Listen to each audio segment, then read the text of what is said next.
Hi, it's Matt here from TubeEO, and in this video what I want to teach you is once you've created a video or a video ad and you want to add annotations or a bit of music, anything like that, I want to teach you a couple of tricks that you need to know. Now YouTube has plenty of tutorials on this as well, but this is pretty specific to what we're doing. So if you look at the video that I've got on the screen, you'll notice there's quite a lot happening, and there's a few issues with where you place your annotations in particular, so let's cover that first. So I've gone into my video manager and clicked on videos, and then I've selected the relevant video I want to edit, and now I'm going to click on the annotations tab, which I've done here, and I'm going to add an annotation. By the way, if you've already got them, you can just click on add an existing annotation, but you can see there's none in this video, so let's add one. Now you can choose between the different shapes. What I like to choose mainly is a speech bubble or a note, so let's add a note. Now you see it's come up over here. Now the note, you can add the text, so it's generally a call to action or something about your video, so it's going to be click here for your free report.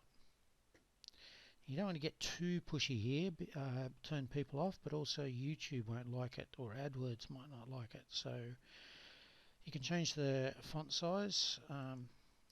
What you'll notice though, if I've just turned the font size up and it didn't actually change, because it's dependent on the size of this box. So you'll notice as I pull it, it gets bigger and bigger until it reaches its actual font size that you set. So I like to set it a little bit higher and then just drag my box around, but you've got to be careful to make sure that all your text actually appears. So if you can see by when I'm dragging it that the report is missing, that's very crucial that you get all your text. Okay, now we need to place it and select a background. Now there's two major issues here. One is, if you look at this player bar down the bottom, when you embed this in a lot of web pages, that player bar is going to pop up and cover the bottom part of your video. So sometimes if you drag it all the way to the very bottom, which is the obvious place to have it, or at the very top, you might lose it because they will put the name of the video up there and they will put the player down there. So the safest bet is if you can place it somewhere that's not quite the top and not quite the bottom, but somewhere that won't interfere with too much of what's going to pop up on your video. So I tend to find around about this location here. Generally I'd like to have it about there, but that will knock out my logo there, or somewhere around about there, over there, or there. This one's a very busy, and I can't set it over the top of that video, although I can set it over the bottom of that video. So there's not a bad spot. So I'm thinking we'll just go with that location. You can actually too bring it in and make it like a double line. Again, be very careful that you've got it all. Okay, and perhaps that might allow you to fit it somewhere else, like for example just there.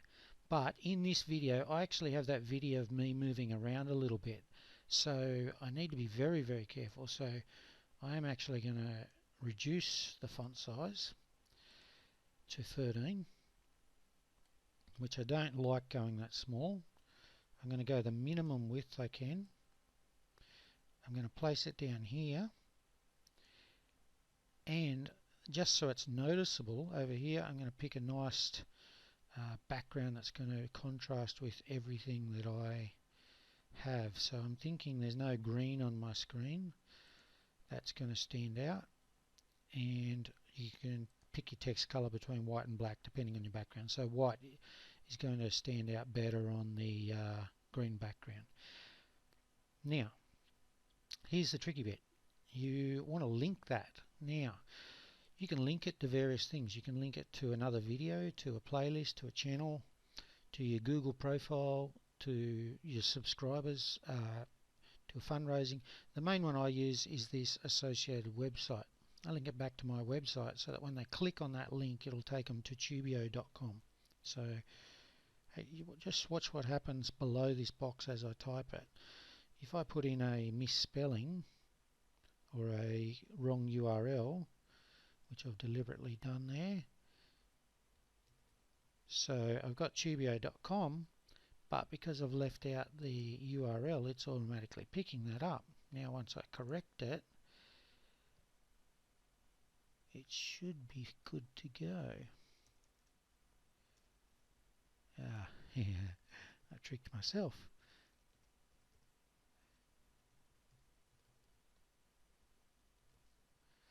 Now it's checked it. Now, it's not going to let you link to any site. It's only going to let you link to the site that you have linked your account to, which you can do up in your account settings. Okay, and in your channel settings as well. So you do need to do that. I'm not going to explain that in this video. You can look up YouTube help on how to do that. Now you can add more annotations. So you can add another annotation, but first of all let's look at, we still haven't said where we want this annotation to be. So at the moment you notice it's up there, but watch what happens if I slide that along. So this is your timeline, and what you want to do is put it where you want it. Now I don't want it for the whole video because particularly in this case it might get in the road of things. So I think what I'll do is just have it at a couple of locations. Now for the purpose of this video I'm not going to waste a lot of time and do that, but I would add another annotation. I'd copy that text, Control C, add another annotation. I will add another annotation, but it'll be different. And sorry, my apologies. So I've copied the wrong text and paste that down there. I want it linking to an associated website. Now what you'll notice down here is it's actually double stacked them because they're during the same time period, but I can actually move that one across, or I can move it back there and it'll pop up, and that way I can run two annotations at once, one up there, one down there. Now I want this one at the very end of my video, and it's automatically put it down there. It's recognized that they're not together, and I just want, I need to correct the logo the way we type it. So go now to TubeEO.com, or actually a better call to action would be click here to go to TubeEO.com, and we want that for the last, say, around about a minute of our video. Now I need to locate that, so I need to bring the timeline over to there. It will show up, and then I drag that to where I want. This one I want to be far more prominent, so I'm going to put it in the top, right in the middle. This time I'm going to put it in red.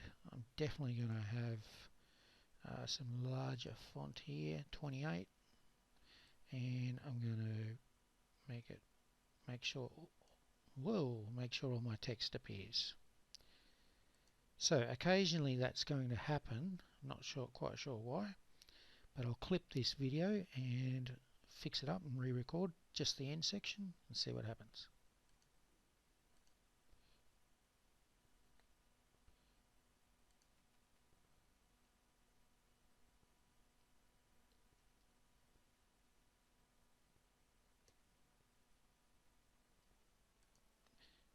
Place your annotation where you want it. In this case I'm going to make sure I get all my wording, and I want it quite large.